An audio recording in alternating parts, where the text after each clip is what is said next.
Karibu tena katika sehemu ya pili. Karibu sana.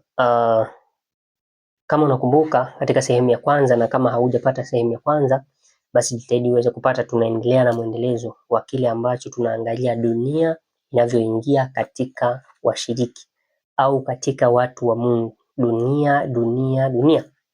Sasa tumeangalia katika kipengele cha kwanza, tukaangalia mfumo wa mavazi ambao leo hata wengi hawakemei, lakini ni hatari ambayo inawakumba watoto wa Mungu leo. Swala la pili tunaloangalia katika pati hii ya pili ni swala la muziki. Na kabla hatujaenda hapo, nilikuahidi katika sehemu ya kwanza ya kwamba tutasoma kile ambacho kimesemwa katika kitabu kile.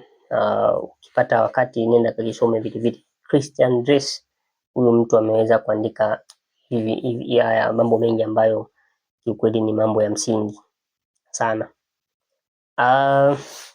Anasema mojawapo ya mtu ambaye tumeweza kuquote katika kuona quotation yake anaitwa Michael Levin. Huyu alikuwa ni profesa wa psychology katika chuo cha New York. Anasema hivi, there is a deep. Kwa nini suruali zikaanza kuletwa, wanawake wakaanza kuwa wakivaa masuruali? Ndio kuna wale watu wanaitwa feminists, watu ambao walikuwa wanahitaji, na mpaka sasa bado wapo. Hawa ni watu wanaotaka wanawake wawe sawa na wanaume, yani haki sawa na vitu kama hivyo, anaitwa feminist, na hii inaitwa feminism.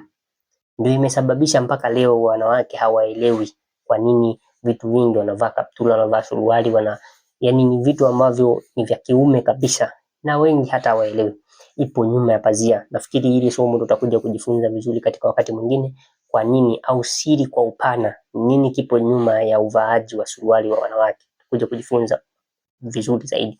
Lakini kwa sababu tumeajiana katika swala hili, tutaenda tu katika hizi part 6 kwa katika mada tofauti, basi hilo tutalitafutia wakati mwingine. Nisome tu hii quotation yake kidogo, alafu tutaenda mbele na somo la muziki katika kipengele hiki. Anasema Michael Levin, anasema there is a deep and abiding difference.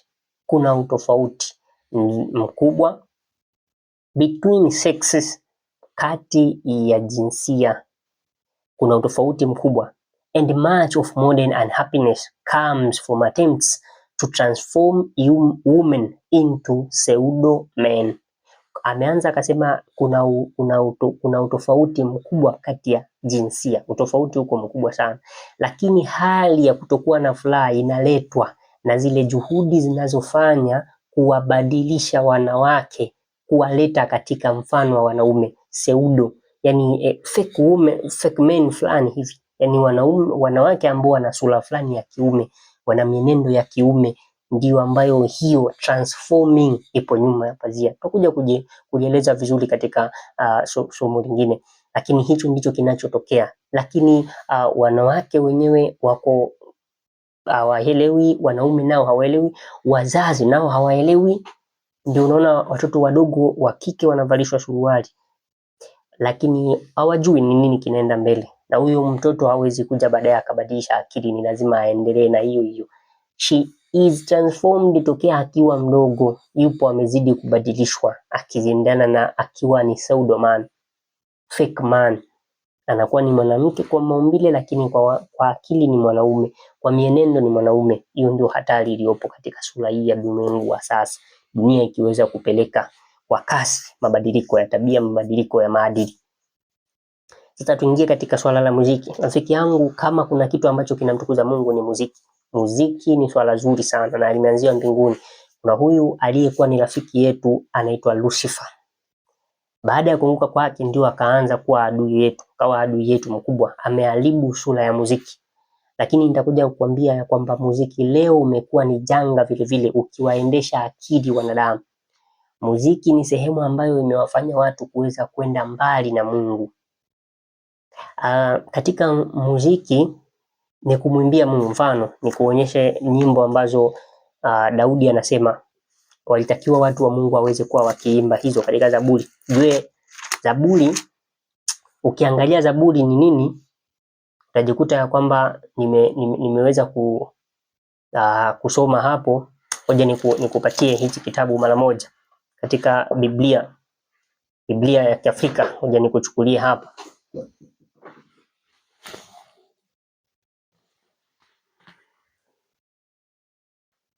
Chukulia hapa nikusomee rafiki yangu katika hii Biblia. Kwanza nianze nikisoma Zaburi 147 aya yake ni ya kwanza. Anasema haleluya, msifuni Bwana, maana ni vyema kumwimbia Mungu wetu, maana kupendeza kusifu ni kuzuri. Kwa hiyo Mungu alikuwa na mpango na wanadamu kuweza kumwimbia yeye, lakini leo wanadamu wamerudi kwanza kuimbia wanawake, wamerudi kuimbia mambo ambayo ni mambo ya aibu katika jamii. Hiyo yote inawasababishia watu wa Mungu waweze kukosa maadili, wahamishwe katika ibada, kwa sababu kuimba ni sehemu ya ibada.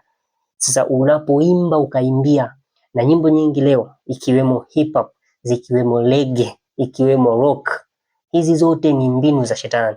Na ukiangalia, ukipata wakati, kama ukifanikiwa kubahatika, kuna kitabu kinaitwa Omega Point. Hiki ni kitabu pia ambacho nakumbuka nilikisoma katika mwaka ya 2020 hapo.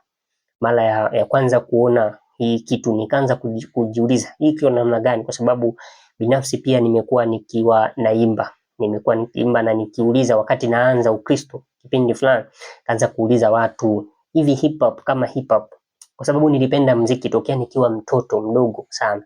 Kaanza kuuliza mama yangu, unaona hivi ni nini hiki kinampendeza Mungu, unaona, na nikaambiwa haina shida sana, kwa sababu hata hivyo wazazi wetu hawakuwa wamejikita katika maandiko. Lakini sasa baadaye bado nikawa sijaelewa kabisa, naona kama kitu hakiko sawa sawa, lakini nikaja, Mungu akanisaidia kuweza kupata kile kitabu kukisoma. Kweli kuna nyuma ya pazia kuna hatari kubwa sana, lakini kabla sijaenda mbali kule, nije kidogo hapa katika Biblia niko nayo hapa, inaitwa Biblia ya Kiafrika. Biblia ya Kiafrika, ukisoma katika hii Biblia maana halisi ya Zaburi hiyo tumesoma hapo katika maneno ya rafiki yetu Daudi. Soma maana ya Zaburi, kuna kitu hapa kinaweza kikatusaidia. Sikiliza kidogo. Zaburi ni nini? Nasoma ukurasa wa 2219. Zaburi ilikuwa maana yake ni nini? Anasema neno la Kigiriki, Zaburi ni neno la Kigiriki ambao ni Psalmos. Ndio maana katika Kiingereza inaitwa Psalms. Psalms imebi derived kutoka kwenye Kigiriki Psalmos. Sasa linamaanisha nini? Anasema linamaanisha wimbo unaosindikizwa kwa vyombo vya muziki. Kwa hiyo ukiona Zaburi imeandikwa wakati wa uimbaji wake unasindikizwa na muziki, wewe ukisoma hapo unasoma kama tu maandishi, lakini kwa imeandikwa kwa muktadha wa kusindikizwa na muziki. Unaona? Katika Biblia nyimbo hizi ni za mitindo na maudhui mbalimbali, Zaburi zinazoonyesha sehemu nyingi, lakini mkusanyiko mkuu upo katika kitabu cha Zaburi. Kwa hiyo jina la Kiebrania la kitabu hiki ni Tehillim, yaani masifu. Tehillim, masifu. Ingawaje Zaburi nyingi si za tenzi za sifa, bali ni za aina nyingine kama vile maombolezo, sala za shukrani na matumaini, hekima na zaburi za kifalme. Sasa ukiona ya kwamba kulikuwa kuna kuambatana, kwa nini? Kuambatana kwa muziki. Kwa hiyo ulikuwa ni kipengele ambacho Mungu anakitumia kwa watu wake kwa ibada. Leo muziki unatumika katika kuwasifu miungu, kusifu mpaka demons, kusifu mashetani. Ukiona nyimbo pia zenye kusifu mapenzi zinahamasisha tamaa za mwili.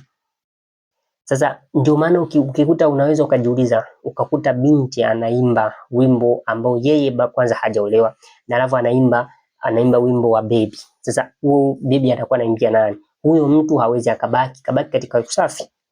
Hawezi kubaki katika usafi wa Kristo. Ni lazima tu ataingia katika kupractice anachokiimba. Unaona, hiyo ndio hatari ambayo shetani anaangalia, anaiweka hapo. Kwa hiyo madhara makubwa mawili yaliyopo katika muziki ni katika swala la kusifu miungu, hata ziwe ni za kilugha. Nyimbo za kilugha nyingi zinakuwa zinasifu ile miungu ya hayo makabila. Lakini vile vile nyimbo hata za Kiingereza wengine huimba na hawajui maana yake nini. Shawahi kusikia mmoja akiimba, kuna wimbo sikumbuki kama aliimba ni nani, lakini unaenda ukisema is where my demons hide. Unaona ndio hapo ambapo majini yangu, mapepo yangu yanajificha hapo. Kwa ukiimba pamoja na ile beat yake, wimbo huo ni mzuri sana, lakini maneno yanayoimbwa maana yake unashiriki katika hiyo ibada. Unaona nyimbo zinazoimbwa na kina Chris Brown, kina Beyonce, hawa wote nyuma ya pazia huwa kuna vitu vingi, kwa sababu hapo kuna ibada inaambatanishwa na miungu. Sasa ukiimba wewe unakuwa umeunganika katika hiyo ibada. Kwa wale walikuwa wanaimba hapa, ndio maana mfano unakumbuka zilikuwa zikipigwa panda, watu hawa wakashindwa, wakakataa kupiga magoti. Wale vijana watatu katika muda wa Nebukadneza walijua ya kwamba kile kinachofanywa, muziki unasababisha watu kutokwa na akili. Unaona kuna kutokwa na akili. Kwa hiyo waliwapigia mazeze, kupigia na nini ili kurahisisha mioyo kufanya hivyo, lakini wao watu kwa sababu walikuwa wanajua ya kwamba wapo katika msimamo wa Mungu, hawakutaka kukumbwa na hilo janga. Ukiangalia kwa mfano katika kitabu cha Wakorinto wa kwanza, unajua kama kuna mtu ambaye tunabidi tuweze kumfanya kama role model, ingawa kuna watu wengi, lakini Paulo ni mtu ambaye tunatakiwa tumwangalie kwa makini sana. Ni mtu ambaye katika Biblia ametuwekea nyaraka nyingi, lakini hizi nyaraka zitawasaidia Wakristo mpaka leo kizazi hiki cha teknolojia. Ukiangalia katika Wakorinto wa kwanza 15 mstari wake wa 33 anasema msidanganyike, mazungumzo mabaya huharibu tabia njema. Haya ni mazungumzo yanayozungumzwa kwa kawaida, lakini ukiangalia hili fungu, rafiki yangu, ni pale ambapo yatakuwepo mazungumzo yoyote. Unaposikiliza wimbo unasikiliza mazungumzo, unasikiliza maneno. Hayo maneno yakiwa ni maneno yanayoelekea katika ngono, yanayoelekea katika mapenzi, yanayoelekea katika nguvu za giza, huwezi ukabaki na tabia hiyo njema. Ndio unaona katika kitabu cha Maombolezo Yeremia vile vile anasema jambo katika kitabu cha wimbo ulio bora. Hichi kitabu nilikuwa wakati fulani, wakati nikianza katika usomaji wa Biblia, sikuwa nimeelewa hata kinamaanisha, na kiua kinatumika vibaya sana na wengi ambao wanapenda tamaa za mwili. Lakini hiki kitabu kikisomwa kwa utulivu wa moyo na kumwelekea Mungu ni kitabu kizuri sana ambacho pia utashangaa kwamba hadi kuna unabii katika hichi kitabu. Wengi wanaotumia hapa wanakuwa wakitumiana tu na SMS na nini ambazo zinakuwa zinahamasishana katika ngono, lakini kitabu hiki ni kitabu kikiangaliwa katika sura ya kitakatifu kinaelekeza katika njia iliyo njema. 2:7 wimbo ulio bora.